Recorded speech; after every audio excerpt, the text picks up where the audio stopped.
All right, that wraps it up. Any questions?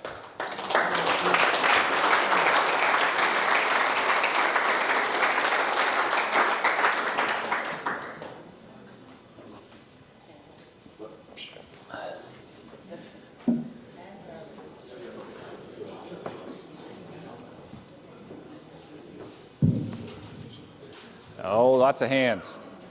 So Troy, what did you, or how did you decide where to put your monitors? The stations. And a little bit further than that, this is all with drip. That's correct, yes. And what would you see potentially it need to change to understand if you have sprinklers? Oh, okay. So first, where to put them. So we are in the process of trying to put the stations in the entire farm. With 750 fields, that's really hard to do. Within each of those fields, it is extremely important that you put that sensor on the best representation of that field. You do not want your strongest plant, you do not want your weakest plant. The representation of the soil is also important. If you have any variation in your soil, I don't put it on the edge of the field for edge effect or even grading that the extra soil was turned there. I don't want any anomalies. I want that to be the best representation of the field, because now all my decisions for irrigation are going to be based on that plant. So it has to be the true average of that. Another point on that is that you have to, it's just a tool. It doesn't replace a farmer and doesn't replace an irrigator. You guys will love this, Cal Poly Pomona professor, I hired and come down and help me, especially after the 2007 fire. We wiped it out, we were rebuilding. And he was telling me about irrigation, educating me. And he also talked about irrigators and the difference between a plumber and an irrigator. And we had plumbers that would go around and turn water on and off. We were just moving water. They weren't actually looking at the soil, looking at the plants. And so using this as a tool to better become an irrigator or the farmer to manage those plants. And I don't know if I answered both of your questions. Just the difference between sprinkler. Oh, sprinkler. Same thing. It's the water coming in. So as long as, that is a good point. That wetting pattern, Jerry put that in his presentation, is so important. Those sensors also have to be within the wetting pattern. So whether it's a sprinkler, which you get a large, very forgiving, you can put it all over the place, versus a dripper, and you got to know your soil, and that's where you use the probe. If you put that onion or that carrot, if you're outside of that, with any of those sensors, you're going to be a problem, because you're not going to get good information. And you'll see it though on there. And that one of those things I love when I see a good curve on those graphs is when it's pulling. I can see if it's a 16-inch, or in that one case, the 8-inch. That's where I know my active roots are. That plant is actively pulling water, and you'll see it in the growing season. Boom, it will just shoot up. And the other ones, especially like the 24s, often will just kind of coast a little bit. But the 8s and the 16s are pulling hard. I know that plant is pulling water out of there, and I know exactly when to put it back in. Another question? Jerry, go ahead. You showed two graphs of a half-inch rain, and one field responded real quick and the other one didn't. And the question is, does it have to do with the infiltration rate, and can you affect your infiltration rate maybe with working the soil or with amendments or things like that? Absolutely, yeah. About 15 years ago, before we got this system, I was the first. We were the first farm to install the Hortow system out of Canada. It was a great system, and you guys weren't able to see most of it, but we have the main farm that you guys toured, but we also have another 78 acres just to the south and east, and that soil down there has a lot more clay in it and a lot more rock as well. When I first got that Hortow system, I was glued to my monitor when the first rain event came through. I'm watching it. I'm like, okay, here it comes. The rain starts to fall. I'm watching. And sure enough, over at the Rice Canyon site with that clay, I start to see a little bit of movement. When the rain event got to the main farm, it was totally different. It infiltrated much faster. And so, yes, so not just the soils alone will affect that, and you saw the size of the farm, there's pockets of clay, most of it's DG, but there is quite a bit of variation, so it will move. Also soil health, we talked about organic matter, so the greater your soil health and activity and organic matter, again, 1% increase in soil organic matter will increase your holding capacity by 26,000 gallons per acre. So having that healthy soil with high organic, you have much better infiltration rates. And then we are in highly erodible soils here in San Diego County, so super important. The healthier your soil is, the more of that water. It's just like money. It's not how much you make, it's how much you get to keep, right? So it's like rain too. It's not how much we get, how much do we get to keep? And that soil, healthy soil, will do that.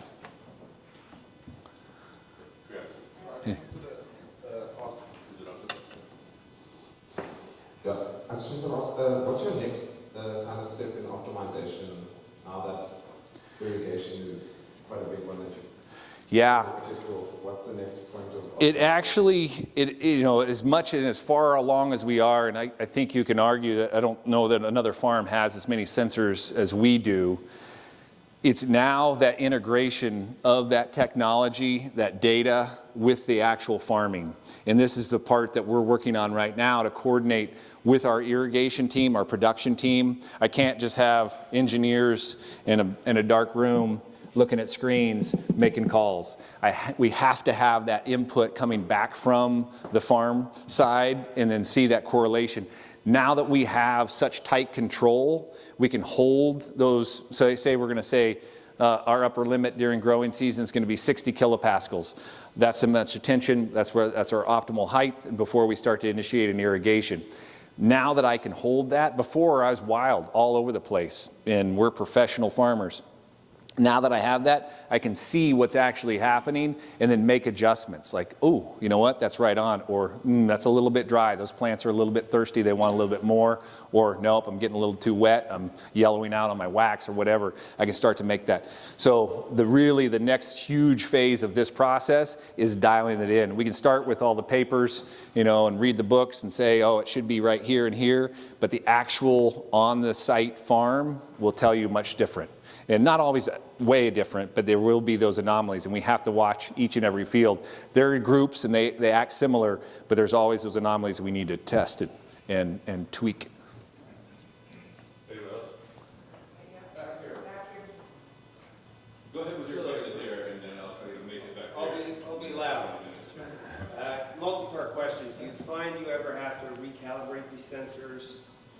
Do you find there are any factors that tend to potentially give a negative, false result? Or Yeah. get something else going on? Good. Yeah. Good. Second question. Oh, Sorry. you're going to have to say it twice, because I'll forget it. If you're putting these into a field with younger plants, do you find you have to go back, or how often do you go back and have to change your depth of your sensors as the root zone expands? I'll start with your second one. On the baby plants, I put them in just as if they're going to, because I know they're going to grow, they're going to be big. So I'll go ahead and put it all the way into my full depth that I believe that root zone is going to go. But I can't trust that sensor, especially at in the initial planting. It's just the roots aren't there. I'm right next to it. If I try to put that in a little pot, I'm going to kill the plant. So I'm off to the side of that. So now I'm just on a regular basis. I'm just doing a scheduled irrigation, more frequently, like Jerry was talking about. You have a tiny little tank there, so your shorter durations, more frequent. And then, but it's really interesting as you watch that plant start to reach out, and pretty soon that 8-inch sensor wasn't really moving. All of a sudden you start to see it pull. Okay, my roots are now getting active in that zone. And then, could be 12 months later, that 16-inch starts to pull as well. As far as calibration, not really. There's not a whole lot of calibration. There is some limitations on those watermarks. If you get into super sandy soil, they don't work well. There's other methods you can use. But for the most part, especially around here, that runs that gamut and works. They do wear out. Like I touched on a couple of those other sensors, and I don't get into too much detail. There's some limits and problems with all of them. A lot of it's expense, though. Some of those other sensors could be $1,000 a piece.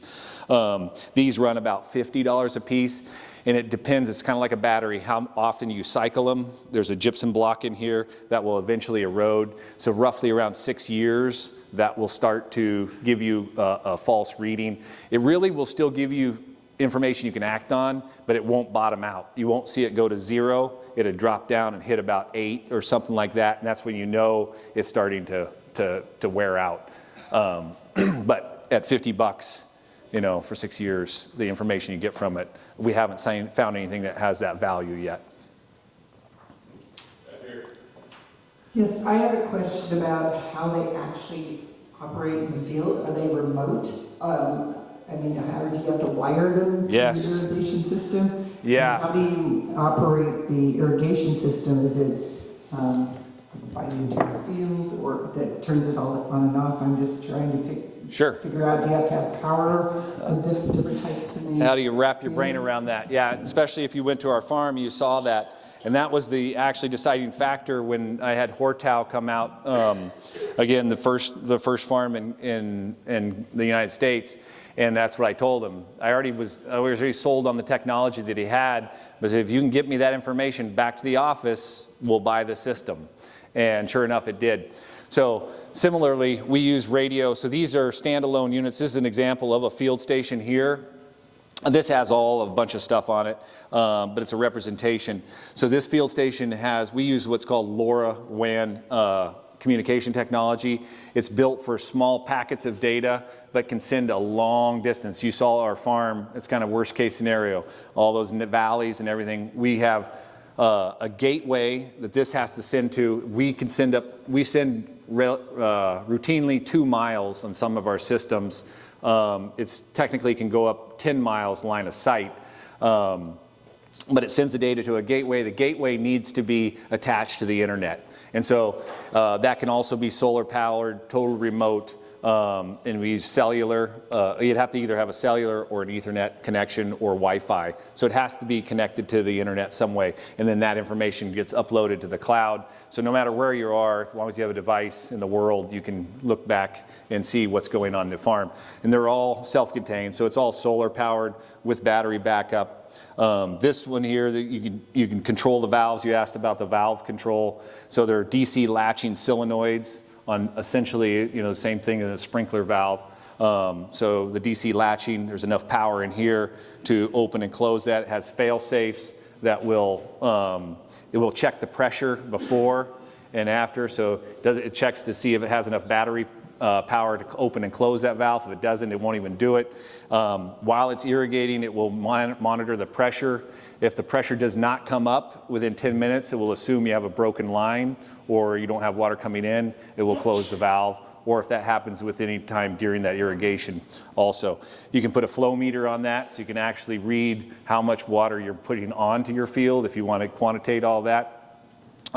This is the sensor I was talking about here where you're actually measuring pressure, not just a pressure switch, is it on or off? We can see how much water is in there. And we've seen some of this in some of our fields. Jerry was talking about those pressure differentials throughout that field, and we found on a couple of spots where we were having some poor performance. And because we can look at that pressure, we can see, we are not getting enough pressure to the irrigation point itself. So actually having that information is super important. You have the sensor here, and then we have soil and air temperature. So air temperature is up here, soil temperature is here. That helps us when we're doing like fertilization. When that ground isn't warm enough, it's not going to take up those nutrients. So don't bother putting that fertilizer in. Here's the rain gauge we talked about. It can do all kinds of other stuff. There's groundwater in our wells that we can monitor 1,000 feet down in the hole. We can actually look at and read the groundwater level to manage our wells, do all kinds of stuff with that as well. I think that covered it.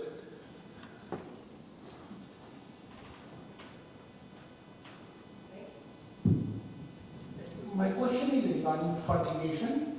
How do you make a decision for fertigation, and how do you automate EC in your fields? I'm not sure I heard all that. again, I was heavy equipment operation and a police officer with a lot of shooting, so my hearing's horrible. How do I, How do you make decision in fertigation? fertigation. Yes, Yeah, fertigation. great question. We actually struggled with that quite a bit. We thought we were so cool and techie and we can handle it with the system. And you can get there, but with 750 fields, the negotiation of all that. So we look at, our entomologist, agronomist, the production team will check it out and say, it's time to fertigate. We have turned that over back to the irrigators to push that system through, because timing wise, we don't want to over water, underwater, do all that stuff. We don't make sure we don't flush it all the way to the bottom and stuff. It has abilities. If you want to get automated, it can control an injection pump and stuff like that. But we've gone back to we need to fertigate, and so we'll just do it manually. I was going to ask you, if you have 750 fields, how many different zones do you have? Is it on several different timers, or is it on? Yeah, so the question is, with 750 fields, how many zones or timers do you have? Each station is its individual station, and so we have, it's a valve, so it's one station per field, which has its own valve. The timing, the timers, that you can make it just so it's a timer, set it for 2 hours, push the button, it will go and run for 2 hours remotely, you can do that. But if it's a schedule, then we build their schedule. There's a schedule builder in there for each one of your fields, and you can build a schedule, and it can irrigate based on the sensors or just on your schedule or however you want to do it. But it's all independent. Troy, that was incredibly informative and inspirational. Thank you very much.